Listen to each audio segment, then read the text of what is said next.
இப்போ சென்னையில ரெண்டே பேருக்கு நடுவுல தான் போட்டி.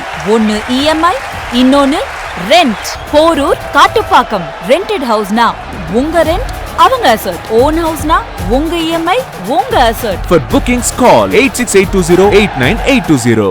Stepstone Viram Phase 2. காட்டுப்பாக்கம்ல premium 2 and 3 BHK apartments. Just 79 lakhs all inclusive. Karnataka பிரச்சனை நடந்துகிட்டு இருக்கும், காவேரி பிரச்சனைக்கும் அதுக்கும் சம்பந்தமா என்னன்னா இதெல்லாம் நமக்கு தெரியல. இது ஒரு கண்டனமா கூட இருக்கலாம். நீங்களாம் வந்து தண்ணி எங்ககிட்ட கேட்டீங்கன்னா இப்படி தானே சுடுவான்னு கூட இருக்கலாம்.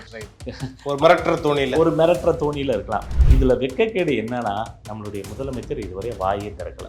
எனக்கு தேவை கூட்டணி, என்னோட ஆட்சியை காப்பாற்றிக்கணும். நான் ஏதாச்சும் எதிர்த்து அறிக்கை விட்டால் இங்கே உள்ள காங்கிரஸ் எங்களை விட்டு போயிடுச்சுன்னா, வாபஸ் வாங்கிச்சுன்னா எங்கள் ஆட்சி கலந்துடும். அப்போ ஆட்சியை காப்பாற்றுவதற்காக எந்த எல்லைக்கும் செல்லும் நம்மளுடைய முதலமைச்சர். எங்களுடைய மாநில தலைவர் அனைவர் மீதும், தமிழ் மக்கள் மீதும் அக்கறை கொண்டவர். அவர் சிபிஐ விசாரணை வேண்டும் என்பது கேட்பது 100% வந்து ஒரு ஆரோக்கியமான விஷயம். யாரும் குரல் கொடுக்காத போது மக்களுக்காக குரல் கொடுக்கும் ஒரு தலைவர் இருக்காருன்னா அது எங்கள் தலைவர் தான். ஏதாவது சொல்ல போய் ஆட்சி போயிடுமோ, மக்கள் எவன் செத்தா நான் 3 உயிர் தானே போச்சு, அதை பற்றி நமக்கு என்ன கவலை, அதெல்லாம் கிடையாது. 40 பேர் செத்த போய் விட்டுட்டு ஓடி வந்தவர் இவர். திமுகவும் பாஜகவுமே கூட்டணி வைக்க போகிறதா சொல்கிறாங்க. இது எப்படி எடுத்துக்கலாம்? இந்த தாவகாவை சார்ந்த எல்லா பேரும் என்னன்னா அவர்களுக்குள் ஒரு பயம். சட்டமன்றம் உண்மையிலே ஒரு ஆக்கப்பூர்வமான விஷயத்த பேசுகிறாங்களா, இல்லை அதை ஒரு அரசியல் மேடை ஆக்கிறாங்க? இது வந்து அரசியல் மேடையாக்கிட்டா கூட பரவாயில்லைங்க. கேலி கூத்து. இவங்க வந்து அவர்களை பற்றி பேசுவது, அவர்கள் இவர்களை யார் அதிகமாக பேசுவது, யார் அதிகமாக அடுத்தவர்களை திட்டுவது, தாக்கி பேசுவது, அதில் திறமைசாலி யாரு என்பதைத்தான் காட்டிக் கொண்டிருக்கிறார்கள்.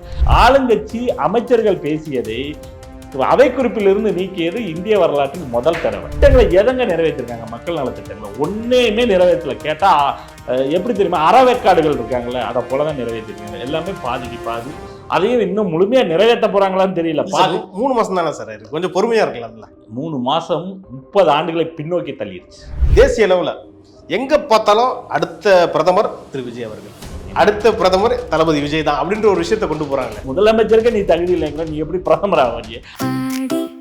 தள்ளுபடி அத்தனை பேரும் அல்லம்படி. 6 முதல் 60% வரை ஆடி தள்ளுபடியுடன் சூப்பர் சரவணா ஸ்டோர்ஸ், சென்னை, மதுரை, கோவை.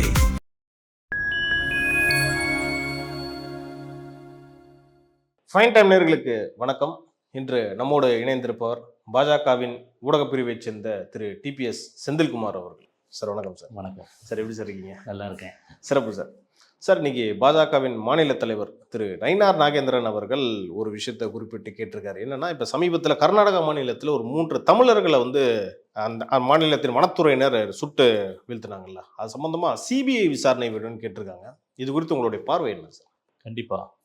ஏன்னா அந்த பகுதி மாரிமங்கலம் அப்படின்னு கர்நாடகாவை ஒட்டி இந்த காவேரி நீர்பிடிப்புகள் ஏரியாவில் இருக்கிற ஒரு கிராமத்தில் வசித்து வருபவர்கள். அவர்களோட தொழில் விவசாயம் மற்றும் கால்நடை வளர்ப்பு, இதுதான் அவங்களோட தொழில்.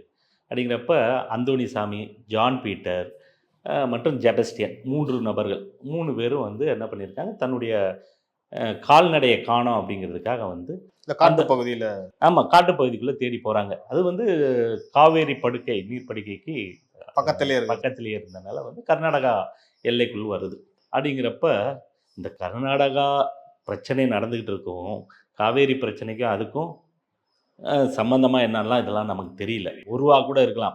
இது ஒரு கண்டனமாக கூட இருக்கலாம். நீங்களாம் வந்து தண்ணி எங்ககிட்ட கேட்டிங்கன்னா இப்படி தானே சுடுவான்னு கூட இருக்கலாம். ஒரு மிரட்டுற தோணியில் இருக்கலாம். இதில் வெட்கக்கேடு என்னன்னா, நம்மளுடைய முதலமைச்சர் இதுவரை வாயை திறக்கல. தமிழர்களை சுட்டு கொன்றால் என்ன பண்ணாலும் எனக்கு தேவை கூட்டணி, என்னோட ஆட்சியை காப்பாற்றிக்கணும். நான் ஏதாச்சும் எதிர்த்து அறிக்கை விட்டால் இங்கே உள்ள காங்கிரஸ் எங்களை விட்டு போயிடுச்சுன்னா, வாபஸ் வாங்கிச்சுன்னா எங்கள் ஆட்சி கலந்துடும். அப்போ ஆட்சியை காப்பாற்றுவதற்காக எந்த எல்லைக்கும் செல்லும் நம்மளுடைய முதலமைச்சர். அதில் தமிழர்கள் கொண்டாலும் பரவாயில்ல அப்படிங்கிற எண்ணம் தானே இதில் வந்து. ஏதாச்சும் ஒரு ரியாக்ஷன் இருக்கணும். எந்த ஒரு ரியாக்ஷனும் பண்ணாதப்ப அப்புறம் என்ன சொல்ல முடியுது? அப்படி ஒரு போக்கு தான் வந்து நடந்திருக்கு. தமிழர்களை பற்றி அவர் கவலை இல்லை, தமிழ்நாட்டு மக்களை பற்றி கவலை இல்லை, தமிழை பற்றிய கவலை கிடையாது. அப்படிங்கிறப்போ வந்து எங்களுடைய மாநில தலைவர் அனைவர் மீதும், தமிழ் மக்கள் மீதும் அக்கறை கொண்டவர். அவர் சிபிஐ விசாரணை வேண்டும் என்பது கேட்பது 100% வந்து ஒரு ஆரோக்கியமான விஷயம். யாரும் குரல் கொடுக்காத போது மக்களுக்காக குரல் கொடுக்கும் ஒரு தலைவர் இருக்காருன்னா அது எங்கள் தலைவர் தான். இப்போ மக்களுக்காக குரல் கொடுப்பார், தொடர்ந்து கொடுத்து கொண்டிருக்காரு. இல்ல இது வந்து பாத்தீங்கன்னா சார், ஒரு அரசியல் ஒரு பக்கம் இருந்தாலும் இது முழுக்க முழுக்க ஒரு தமிழக மக்களுடைய ஒரு நலன் சார்ந்த ஒரு விஷயமா இருக்கு. அதுலயே வந்து திரு விஜய் அவர்கள் வாய் திறக்கலன்னா இவர் எப்பேற்பட்ட அரசியலை கையில் எடுக்கிறாரு? அதுதான் இப்ப கேவலமான ஒரு அரசியல். தன்னுடைய ஆட்சியை, ஏன்னா வந்து காங்கிரஸ் ஆட்சியில தான் ஓடிட்டு இருக்கு, குதிரையடி ஜவாரி பண்ணிட்டு இருக்காரு. ஏதாவது சொல்ல போய் ஆட்சி போயிடுமோ, மக்கள் எவன் செத்தா நான் 3 உயிர் தானே போச்சு, அதை பத்தி நமக்கு என்ன கவலை, அதெல்லாம் கிடையாது. 40 பேர் செத்த போய் விட்டுட்டு ஓடி வந்தவர் இவர் என்ன. அப்படிங்கிறப்ப இந்த 3 பேரை பத்திலாம் அவர் கவலைப்பட போறது. அவருக்கு 40 பேர் இறந்ததை வைத்து எப்படி அரசியல் பண்ணி ஆட்சியை பிடித்தாரோ, அதை போல் இந்த 3 பேர் இறந்ததெல்லாம் அவர் கவலை கிடையாது. தன்னுடைய ஆட்சியை தக்க வைக்க வேண்டும் என்றால் அது எந்த எல்லைக்கும் செல்வார் கண்டிப்பா.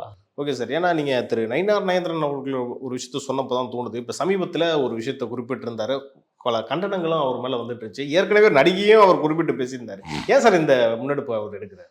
இல்லைங்க, இது வந்து நான் நிறையா பேட்டிலாம் கொடுத்துட்டோம். நம்ம வந்து ஒரு வினைக்கு எதிர்வினை. ஏன்னா யாரு போய் உங்களை போய் அப்பாவை அவராக போய் தேடினார்? ஒருத்தர் கூட போட்டிருந்தார், நான் பார்த்தேன். இதை போய் அவரை கேட்க சொல், இவரை கேட்க சொல், பிஎம்ஐ போய் கேட்க சொல்லலாம் ஒருத்தர் வீரவசனம்லாம் போட்டிருந்தாங்க, பார்த்தேன். பட் அப்பாவை தேடினது அவர் தான், அவங்க முதலமைச்சர் தான் போய் தேடினார். அப்போ அவருக்கு தான் பதில் சொல்ல முடியும். தேடாதவங்க அவங்க வீட்டில் இருக்கிறவங்களுக்கு வந்து இவங்க போய் யாரையும் கேட்க சொல்ல வேண்டிய தேவை கிடையாது, அவசியம் இல்லை. சட்டமன்றத்தில் போய் யாரு தேடுறாங்களோ அவங்களுக்கு தான் பதில் சொல்லணும். அதை விட்டுட்டு ஏதோ பேசணும் அப்படிங்கிறதுக்காக ஒருத்தர் ரொம்ப வல்கரான பேசியிருந்தார் இது ஒரு பப்ளிக் மீட்டிங்கில். பட்டு அது சரியான அணுகுமுறை கிடையாது. உங்கள் தலைவர் தேடினார், எங்கள் தலைவர் எதிர்வினைக்கு பதில் சொன்னார். வினைக்கு எதிர்வினை, அவ்வளோதான் ஒழிச்சு இதில் மற்றபடி ஒன்றும் சொல்கிறதுக்கு இல்லை. பல தாவைக்காவினரே என்ன சொல்கிறாங்கன்னா, நயினார் நாகேந்திரன் அவர்களை வந்து கைது செஞ்சுருக்கணும், எப்படி உதயநிதியை காலையிலே போய் கைது பண்ணீங்களோ அது மாதிரி இவரையும் பண்ணியிருக்கணும் அப்படின்னு சொல்கிறாங்கல்ல. எங்கள் தார்மீக அடிப்படை ஒரு கைது பண்ணணும், ஒரு சட்ட ரீதியாக கைது பண்ணணும்னா வந்து ஒரு தார்மீக அடிப்படை ஒரு சட்டம் வேணும். ஆமாம், ஒரு material of evidence whatever it maybe, ஏதோ ஒரு சட்ட ரீதியான ஒரு விஷயங்களை முன்னெடுத்தால் மட்டும்தான் கைது பண்ண. என்ன செக்ஷன்ல அவங்க ஒரு எஃப்ஐஆர் போட முடியும்? அவங்க அப்பாவை தேர்ந்தாருப்பா நான் சொன்னேன், இதில் என்ன தப்பு இருக்குது அப்படின்னா வந்து அங்கே எந்த செக்ஷனும் மேட் அவுட் ஆகாது. அப்படிங்கிறப்ப வந்து இதில் வந்து எஃப்ஐஆர் போடுற அளவுக்கான விஷயமே இதில் கிடையாதுங்க. அதில் எந்த ஒரு ஆபாசமும் இல்லைன்னு நம்புறீங்களா நீங்கள்? ஆமாம், அவர் என்ன சொன்னார், இவர் கேட்டதற்கு அவர் பதில் சொல்லியிருக்காரு. இதில் வந்துட்டு என்னத்தை போயிட்டு அரசியல் பண்ணுறதுக்காக அவர்கள் பண்ணுகிறார்கள் ஒழிச்சு அதில் ஒன்றும் பெருசாக சட்ட ரீதியான தவறுகள் எதுவும் கிடையாது. ஆக்சுவலாக இந்த திமுக எப்படி கொண்டு போகிறாங்கன்னா, எங்களை ஒரு விஷயத்தா பேசுனீங்கன்னா உடனே கையில் எடுக்கிறீங்க, ஆனால் பாஜகவை சேர்ந்தவங்க பேசுனா நீங்களும் பாஜகவை இப்போ ஒன்றா இருக்கீங்களா அப்படின்ற ஒரு விஷயத்த சொல்கிறாங்களே, இது எப்படி எடுத்துக்கிறது? அது வந்துங்க, அவர்கள் பேசியது வேறு, எங்கள் தலைவர் பேசியது வேறு. அவர் கேட்டதற்கு பதில் சொன்னார், அவர்களுக்கே புரியணும். இதற்கு மேல் இந்த விஷயத்துல பெருசா ஒன்றும் இல்லைன்றீங்களா சார்? ஓகே சார், இது தாவேகா பாஜகன்னு ஒரு பக்கம் இருக்கிறத தாண்டி சீக்கிரமாவே வந்து திமுகவும் பாஜகவுமே கூட்டணி வைக்க போறதா சொல்றாங்களே, இது எப்படி எடுத்துக்கலாம்? நீங்க பாஜகல உள்ள இருக்கீங்க, ஏதாவது ஒரு விஷயம் சொல்லுங்க சார் எங்களுக்கு. இல்லை, இது வந்து எப்படி சொல்றதுன்னா, யூகங்களுக்கு நம்ம என்ன பதில் சொல்றதுன்னு தெரியல. ஒவ்வொருத்தரும் ஒவ்வொரு மாதிரியான யூகங்கள் சொல்லிட்டு இருப்பாங்க. இதுவரையும் அது தேர்தல் டைம்ல தான் கூட்டணி எல்லாமே பேசுவாங்க. அது பெரும் தலைவர்கள் இருக்காங்க. இதை பற்றி நம்ம கூட்டணியை பற்றி பேசுகிற அளவுக்கு நம்ம இல்லை. இருந்தாலும் என்னன்னா, இந்த தாவகாவை சார்ந்த எல்லா பேரும் என்னன்னா, அவர்களுக்குள் ஒரு பயம். என்ன பயம் சார்? என்ன பயம் அப்படின்னா, ஓ அப்படி கூட்டணி வச்சுருவாங்களோ, இப்படி கூட்டணி வச்சுருவாங்களோ, நம்ம ஆட்சி அப்படி ஆயிருமோ, இப்படி ஆயிருமோ, அவங்களுக்குள்ளே போயிருமோ, அவங்க ஸ்ட்ரென்த்ல இதை மாதிரி வந்து திமுகவோட பாஜக போயிருமா, ஏடிஎம்கே எல்லாம் போய் இப்படி ஏடிஎம்கேவும் திமுகவும் கூட இதை போல ஒரு பயத்தில் பெரட்டுகிறார்கள். மற்றபடியான ஒரு இவர்கள் சொல்வது வந்து ஒரு அரசியல் ரீதியாக ஒரு வாதங்களை வைத்து கொண்டு இருக்கிறார்கள். இப்பொழுது அதுக்கான தேவைகள் இல்லை, இப்பொழுது எந்த தேர்தலும் வரவில்லை. ஆமாம், அப்படிங்கிறப்ப தேர்தல் வரும்போது அதெல்லாம் முடிவு பண்ணுவாங்க. ஓகே, நம்ம சட்டமன்றத்தை பற்றி நீங்கள் சொன்னீங்க, இவங்க தேவையில்லாத விஷயம்லாம் பேசுகிறாங்கன்ட்டு. சட்டமன்றம் உண்மையிலே ஒரு ஆக்கப்பூர்வமான விஷயத்த பேசுகிறாங்களா, இல்லை அதை ஒரு அரசியல் மேடையாக்கிறாங்க? நீங்கள் உங்களுடைய பார்வை என்ன சொல்லுங்க? அது வந்து அரசியல் மேடையாக்கிட்டா கூட பரவாயில்லைங்க, கேலி கூத்து. ஆமாம், பாட்டுக்கு பாட்டு, காலையில் வந்ததுமே டைரக்ஷன் ஸ்டார்ட் அப்படின்றவாரு. அதற்கப்புறம் வந்து பார்த்தீங்கன்னா பாட்டுக்கு பாட்டு பாடுவாங்க. அப்புறம் காமெடி சீன்ஸு. இவங்க வந்து அவர்களை பற்றி பேசுவது, அவர்கள் இவர்களை யார் அதிகமாக பேசுவது, யார் அதிகமாக அடுத்தவர்களை திட்டுவது, தாக்கி பேசுவது, அதில் திறமைசாலி யார் என்பதைத்தான் காட்டிக் கொண்டிருக்கிறார்கள். ஆக்கப்பூர்வமான மக்கள் பிரச்சனையை பேசுவதற்கான தயாராகவே இல்லை. அங்க என்ன மக்கள் பிரச்சனை, இது இவ்வளவு நாள் நடந்த சட்டமன்றத்துல என்ன மக்கள் பிரச்சனை பேசி தீர்த்திருக்காங்க சொல்லுங்க. அவர் வந்து கழிவறை எதிர்கட்சின்னு சொல்றதும், நீங்க சங்கி அமைச்சர்னு சொல்றது, அப்புறம் லாட்ரி மருமகன் சொல்றது, இந்த மாதிரியான அநாகரிகமான போக்கு தான் போயிட்டு இருக்கு. அதை தாண்டி சட்டமன்றத்துக்கு வெளியே பேச வேண்டியதெல்லாம் அங்க போயிட்டு நீங்க அவர் வந்து என்ன நினைக்கிறாருன்னா, நம்மளுடைய முதல்வர்கிட்டால நல்ல பேர் வாங்கணும், கவன ஈர்ப்பு தீர்மானம் எதுக்கு? தன்னுடைய தொகுதியில் தேவையான விஷயங்களை கொண்டு வந்து கவன ஈர்ப்பு தீர்மானம் கொண்டு வந்து இதெல்லாம் செஞ்சு விடுங்க எங்க தொகுதிக்கு அப்படிங்கிறதான் ஒரு கவனம் இருக்கு. அதை விட்டுட்டு இவங்க என்ன பண்றாங்கன்னா, முதல்வர் நம்மளை பத்தி கவனம் இருக்கணும். முதல்வர் எப்படி ஒருத்தன் சொல்றான், நான் லவ் பண்ணிட்டு சும்மா தெரிஞ்சுக்கிட்டு இருந்தேன். இதெல்லாம் என்ன பேச்சு? இது ஒரு எம்எல்ஏ பேசுற பேச்சா? வேலை வெட்டி இல்லாம இருந்தேன், எங்க கதவு வேலையும் கொடுத்து காரும் கொடுத்து இன்னும் ஒண்ணுதான் கொடுக்கல அவருக்கு, அது என்ன கொடுப்பாருன்னு தெரியல. அதனால வந்து இதெல்லாம் கொடுக்குறாரு அப்படிங்கிற மாதிரி. அதுக்கு ஒரு அம்மா பாட்டு பாடுது, கொடுத்ததெல்லாம் கொடுப்பாரு பாட்டு பாடு. அதுக்கு உடனே எதிர்பாட்டு இவர் சபாநாயகர் தான் சட்டமன்றத்தை இல்ல சட்டமன்றத்தை சரியான முறையில் வழிநடத்த வேண்டியவர் சபாநாயகர் தான். இன்னைக்கு எதிர்கட்சியும் சேர்ந்து புகழ்றாங்க, அது வேற விஷயம். ஆனா அவர் எதிர்பாட்டு பாடுறது உடனே இருந்து எப்படி சொல்றதுன்னா, இன்னொரு விஷயம் பார்த்தீங்க அப்படின்னா, இதே போல ஆளுங்கட்சி அமைச்சர்கள் பேசிய வாதங்களையே எதிர்கட்சியாக இருந்து அதே சபாநாயகர் ஆளுங்கட்சி சபாநாயகராக இருந்து ஆளுங்கட்சி அமைச்சர்கள் பேசியதை அவை குறிப்பிலிருந்து நீக்கியது இந்திய வரலாற்றில் முதல் தடவை. சார் வரவேற்கலாமே சார். எப்படி வரவேற்கலாம்? இது அதை கூட பண்ணலைன்னா அதை விட கேவலமான விஷயம் எதுவுமே கிடையாது. அந்த அளவுக்கு மோசமாக பேசிக்கிறாங்க. அந்த அளவுக்கு வந்து எதை பேசணும்னு தெரியாம பேசுறாங்க. கேள்வி நேரத்துல வந்து கேள்வி கேளுங்கன்னா அவன் சொந்த பிரச்சனையை பத்தி கேள்வி கேட்கலாம். நீ பாத்ரூம்ல போய் 3 மணி நேரம் உட்காந்து அவர் உடனே 2 பாத்ரூமை கவனிச்சுக்கிறதுக்கு ஒரு அமைச்சர் வச்சிருக்கீங்களா? இதுவா மக்களுக்கு தேவை? எவ்வளவு பிரச்சனை இருக்கு. ஏங்க அவங்க மேனிஃபெஸ்டோல சொன்ன திட்டங்களை எதங்க நிறைவேற்றிருக்காங்க? மக்கள் நல திட்டங்களை ஒன்னையுமே நிறைவேற்றல. கேட்டா எப்படி தெரியுமா, அறவேக்காடுகள் இருக்காங்கல்ல, அதை போலதான் நிறைவேற்றிருக்காங்க. எல்லாமே பாதிக்கு பாதி. அதையும் இன்னும் முழுமையா நிறைவேற்ற போறாங்களான்னு தெரியல. 3 மாசம் தானே சார், கொஞ்சம் பொறுமையா இருக்கலாம்ல. 3 மாசம் 30 ஆண்டுகளை பின்னோக்கி தள்ளிடுச்சு. எப்படி இந்த கவர்மெண்ட் எந்த வகையில சொல்லுவீங்களா? இன்னைக்கு பாருங்க, பரந்தூர் விமான நிலையங்கள் 30 ஆண்டுகளா தேடி தேடி தேடி தேடி 28 வருஷமா மீனப்பாக்கத்தை விரிவாக்கம் பண்ண வந்து, அதே போல வந்து ஸ்ரீபெரும்புத்தூர்ல தேடி, இங்கிட்டு செங்கல்பட்டு பக்கம் தேடி, எதோ பண்ணி மண்ணூர் எல்லா ஊரையும் தேடி லாஸ்ட்ல பரந்தூர்னு ஒரு இடத்த கரெக்டா விமான நிலையம் பறக்கிற மாதிரி ஒரு ஊரை கண்டுபிடிச்சு, அதுக்கு வந்து இதுவரையும் பாத்தீங்க அப்படின்னா 27,000 கோடி நிதி ஒதுக்கி கையகப்படுத்தி அவங்களுக்கு எதுவும் கொடுத்துருக்காங்க, காம்பன்சேஷனும் கொடுத்துருக்காங்க. இல்ல மொத்த ப்ராஜெக்டோட இது வந்து 27,000 கோடி. இப்போ வந்து கையகப்படுத்தப்பட்ட இடத்துக்கு கொடுத்தது வந்து நியரப்போட்டு வந்து 21 கோடி கொடுத்துருக்காங்க. அப்படிங்கிறப்போ வந்து 21 to 25 சரியான மதிப்பீடு இல்லை. இதை தாண்டி இன்ஃப்ராஸ்ட்ரக்சர் அது இதுன்னு சொல்லிட்டு கிட்டத்தட்ட ஒரு 40-50 கோடி ரூபாய் செலவுகள். ஆமா, 50 கோடி ரூபாயை செலவு பண்ணிட்டு ஒரே அறிவிப்பு கைவிடப்பட்டது. 110 விதிகள். யாருடா பணம்? அது யாரு வீட்டு பணம்? இப்படியாக கடன் சுமையில் இருக்கிறது தமிழக அரசு. நிதியை கஜானாவை காலி பண்ணி விட்டுட்டு போயிட்டாங்க. நீ என்ன பண்ற? காலி பண்ணிட்டு விட்டு போனாலும் கடை வாங்கி எம்எல்ஏவுக்கு கார் வாங்கி தருவீங்க. அதுல இன்னோவா கார் தான் வேணும். இன்னோவா கார் வாங்கி தருவ. அங்க சம்பத்து போனதுல இருந்து அந்த இது பிடிச்சிக்கிச்சு இன்னோவா கார். அத மாதிரி அப்புறம் பாத்தீங்கன்னா வந்து மாதந்தோறும் வந்து உதவியாளர் சம்பளம், இந்த இதை மெயின்டைன் பண்றதுக்கு 75,000.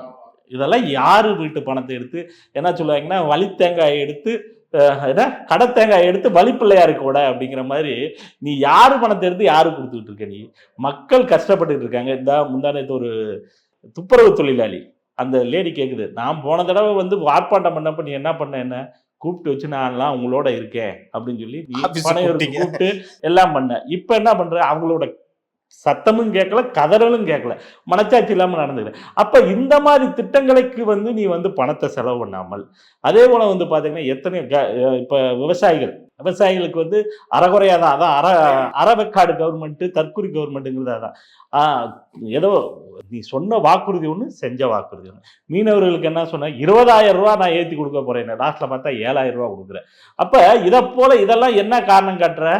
நிதி பற்றாக்குறை, சார் நாங்க கஜானால காசு இல்ல. இல்ல சார், நிதி வர்றதுக்கு நான் எல்லா வேலையும் பார்த்துக்கிட்டு இருக்கோம், இப்போதைக்கு இதை வச்சுக்கோங்க, நாங்க போக போக செயல்படுத்துவோம்னு சொல்றாங்களா சார்? என்னத்த நிதியை அவர் வந்து வர்றதுக்கான வேலை பார்த்து 10 லட்சம் கோடி கடன் வாங்கிட்டான்னு சொல்றீங்க. நீ வந்து ஒரே மாசத்துல வந்து இப்ப 3 மாசத்துல 22,000 கோடி கடன் வாங்கியிருக்க. ஆமா. இதை எந்த வகையில நியாயப்படுத்த முடியும்?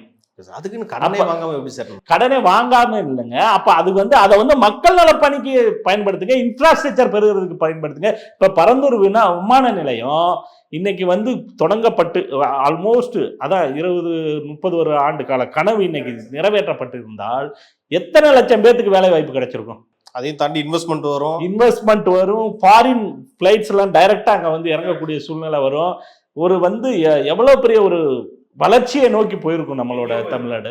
ஆனா இதை எல்லாத்தையும் மடைமாற்றமாக இது யார் சொல்லி நீ இந்த வேலை செய்யற?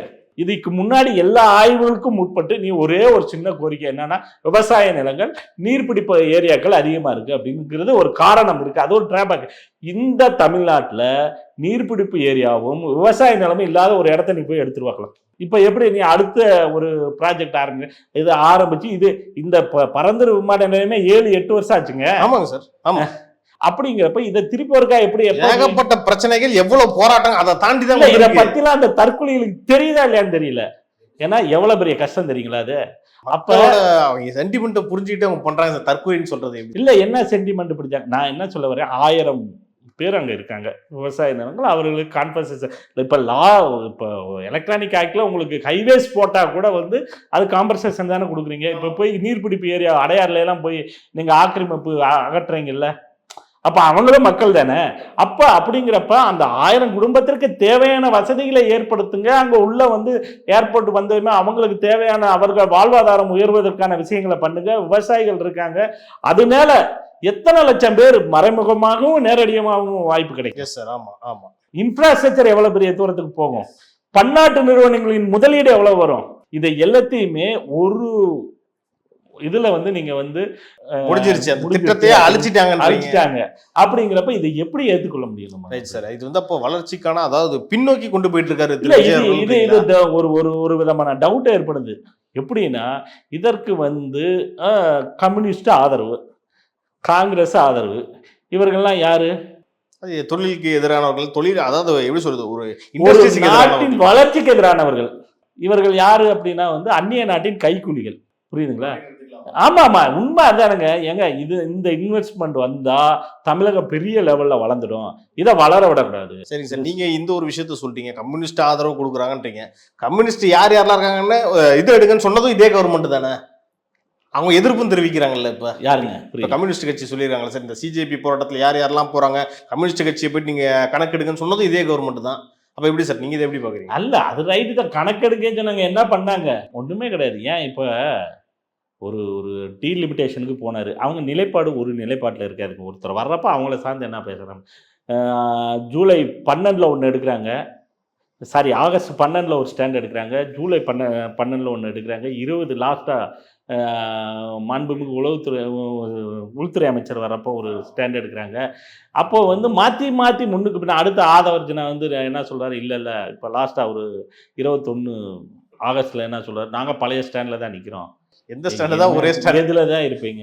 ரைட்டு, ஒன்று தெரிஞ்சுக்கங்க, இல்லை சொல்றதை புரிஞ்சுக்கங்க. எதுவுமே இல்லை அப்படின்னா கவர்மெண்ட் எப்படி தான் நடத்தும்? அவங்களும் குழம்பி போய் மக்களையும் குழப்பலாம். ரைட் சார், இன்னொரு இதெல்லாம் நீங்க 1008 விஷயம் நீங்க தாவேகா மேலேயும் திரு விஜய் அவர்கள் மேலேயும் ஒரு விமர்சனம் வச்சாலும், தேசிய அளவுல எங்க பார்த்தாலும் அடுத்த பிரதமர் திரு விஜய் அவர்கள், அடுத்த பிரதமர் தளபதி விஜய் தான் அப்படின்ற ஒரு விஷயத்த கொண்டு போறாங்களே. அவங்க வந்து இப்போ வந்து ஒரு பொய்யான பருப்புரையை பரப்பி ரீல்ஸ் போட்டு ஒரு பொய்யான கட்டமைப்பை வச்சு வந்துட்டாங்க. இப்போ தமிழ்நாடு மக்கள் புரிஞ்சுக்கிட்டாங்க. அதே போல் வந்து இந்தியா ஃபுல்லாக வந்து தமிழர்கள் வாழ்கிறாங்க. அங்கங்கே ஒரு பகுதியில் நம்ம தமிழர்கள் இருக்கத்தான் செய்வாங்க. அவர்கள் விஜயை தெரிந்தவர்கள் தான் இருப்பாங்க. எல்லா பேத்துக்குமே எல்லா மாநிலத்திலும் கொஞ்சம் கொஞ்சம் ரசிகர் பண்ணுற 10 பேர் 20 பேர். அவர்களை வைத்து நீ வந்து அப்படி ஒரு புரபகண்டா பண்ணேன்னா அதுக்கான நாங்கள் முதலமைச்சருக்கே நீ தகுதி இல்லைங்கிற, நீ எப்படி பிரதமர் ஆவாங்க? ஆனால் தமிழ்நாட்டிலிருந்து ஒரு பிரதமர் போகிறத நம்ம சந்தோஷமாக ஏற்றுக்கணும், அதில் மாற்றுக்கிறது கிடையாது. திறமை வாய்ந்தவர்கள், மக்கள் நலன் மிக்கவர்கள், மக்கள் மீது அக்கறை கொண்டவர்கள் போகணும்.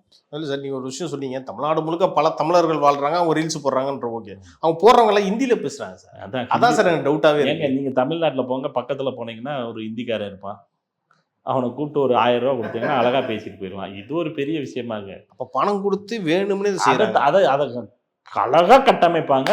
அந்த கட்சிக்கே அது கை வந்த கலை. எப்படி சார் தமிழ்நாட்டில் அதை பண்ணி தான் நீங்கள் ஆட்சிக்கு வந்தாலும் முழுமையாக நம்புறீங்களா? இன்னைக்கு வரைக்கும் நம்புறதில்ல, அதான் உண்மை. என்ன சார் ஒரே போட அதில் ஒன்றும் மாற்றுக்கிறதே கிடையாது. அப்போ 1,75,00,000 பேர் மாற்றிட்டாங்களா சார் ரீல்ஸ் போட்டு? சார் அது அதான் சார் ரீல்ஸு, பொய்யான கட்டமைப்பு. அதான் நான் சொன்னேன், 20,000 பேர் தானே மீனவர்கள் ஃபுல்லாக அப்பா 20,000 ரூபா கொடுக்க போகிறாரு, நமக்கு என்ன 6,000 தானே வந்துகிட்டு இருக்கு, சந்தோஷம். 6 சிலிண்டர் பெண்கள்லாம் வாங்க, ஐயோ நமக்கு 6 சிலிண்டர் வந்தால் முடிஞ்சு வச்சு, எந்த செலவுமே கிடையாது, சிலிண்டர் வந்துச்சு, அரிசி ரேஷன் கடையில் தான், இது அப்பாடா நிம்மதியான வாழ்க்கை. அப்போ பெண்கள் விட்டு வந்துடுது, இளைஞர்களை ஃபுல்லாக ஆட்டம் ஆடி டான்ஸ் ஆடி நீ கூட்டிகிட்டு போயிட்ட. இதை தாண்டி நீ என்ன பண்ணிட்ட? இது தொடருமா அப்படின்னா தொடராது. ஓகே, அப்போ இளைஞர்கள்லாம் திரு விஜய் அவர்கள் இப்போ தவறாக தான் வழி நடத்துறாருன்னு நீங்கள் ஆக்கப்பூர்வம் நம்புறீங்க நீங்கள்? இப்போ 110% அதில் ஒன்றும் மாற்றுக்கிறது கிடையாது. இளைஞர்களை மிக தவறாக வழி நடத்துறாரு. அவருக்கு மக்கள் நலன் மீது அக்கறையே கிடையாதுங்க. தான் பவருக்கு வரணும். இன்னும் சொல்லப்போனால் அந்த மிஷினரிஸ்லாம் சொல்கிறத, இப்போ எனக்கு அதைத்தான் சொல்ல வந்தேன். பரந்தூர் விஷயத்தில் மிஷினரிஸ் இன்றைக்கி பார்த்தீங்கன்னா வாட்டிக்கானில் இருந்தும், இங்கிட்டு பாகிஸ்தான்லேருந்தும், அங்கிட்டு இப்படியே எடுத்துக்கிட்டிங்க அப்படின்னா ஆப்கானிஸ்தான்லேருந்து, லண்டன்லேருந்து அவருக்கு வந்திருக்கும். இந்த மாதிரி இந்த ஏர்போர்ட்டை செயல்முறைப்படுத்தாதீங்கன்னு. அந்த மிஷினரிஸோட இது லயலா காலேஜ் மூலம் அவருக்கு தகவல் போயிருக்கும். அதன் அடிப்படையில், ஏன்னா அவங்களுக்கு தெரியும் நாடு வளரக்கூடாது, நாடு பெரிய லெவலில் வரக்கூடாதுங்கிறதுக்கு நெருக்கடியை கொடுக்குறதுக்கு தான் அவங்களாம் இருக்காங்க. அப்படிங்கிறப்ப அவர்களோட அந்த அறிவுரையின்படி அவர் பரந்தூர் விமான நிலையத்தை முடிவு கொண்டு அப்போ அந்நிய இன்ஃப்ளூயன்ஸ் இருக்குன்றீங்க? 100% இருக்கும். Right sir. ஸோ இறுதியாக ஒரு கேள்வி சார். இப்போ இன்னைக்கு கூட பார்த்தீங்கன்னா முன்னாள் முதல்வர் ஸ்டாலின் அவர்கள் ஒரு வழக்கு போட்டிருக்காரு அந்த குளத்தூர் தொகுதியில் விஎஸ் பாபுவை எதிர்த்து. இதில் என்ன சார் தவறாக வழி நடத்துகிறாங்கன்னு பார்க்குறீங்களா முக ஸ்டாலினை? ஆமாம், ஏன்னா குறைந்த ஓட்டு கிடையாது, நேர போட்டு அவர் 8,000 ஓட்டு, அவ்வளோ ஓட்டு அதில் பிரச்சனையாக தவறுதலாக போகிறதுக்கான வாய்ப்பு ரொம்ப கம்மி. தெரியல, அதை நம்ம இனி கோர்ட்டில் இருக்காங்க, அவங்க என்றாங்க, இதெல்லாம் முடிஞ்சு வர்ற வரையும் தான் நமக்கு தெரியும் எது நடக்கும் அப்படின்னு சொல்லிட்டு. அதை நம்ம ஒரு பெருசாக பேசுறதுக்கு ஒன்றும் இல்லை. நீங்கள் ஓகே சார், நீங்கள் விஜய் அவர்களையும் தாவேக அரசையும், ஆளுங்கட்சியாக இருக்கிற தாவேக அரசையும் விமர்சிக்கிறீங்க. இன்னைக்கு எதிர்கட்சி எப்படி செயல்படுது திமுக? அதாங்க, இப்போ சட்டசபையை முழுமையாக சீராக கொண்டு போகிற பொறுப்பு ஆளுங்கட்சிக்கு இருக்குது. எதிர்கட்சி கேள்வி கேட்கத்தான் செய்வாங்க. எதிர்கட்சி உன்னை ட்ரிகர் பண்ணி விட்டால் நீ ட்ரிகர் ஆகக்கூடாது, நீ சரியாக கொண்டு போகணும். அதை விட்டுட்டு நீயெல்லாம் ஆரம்பிச்சிடுற. சர்ச்சையை ஆரம்பிக்கிறதே மக்கள் அந்த டயத்தை வேஸ்ட் பண்ணுறது, சட்டமன்றத்தோட நேரத்தை வேஸ்ட் பண்ணுறதுல முதல்ல ஆரம்பிக்கிறது தாவேக்காக இருக்காங்க. அதற்கு அவர்கள் எதிர்கல்வி கேட்கத்தான் செய்வாங்க.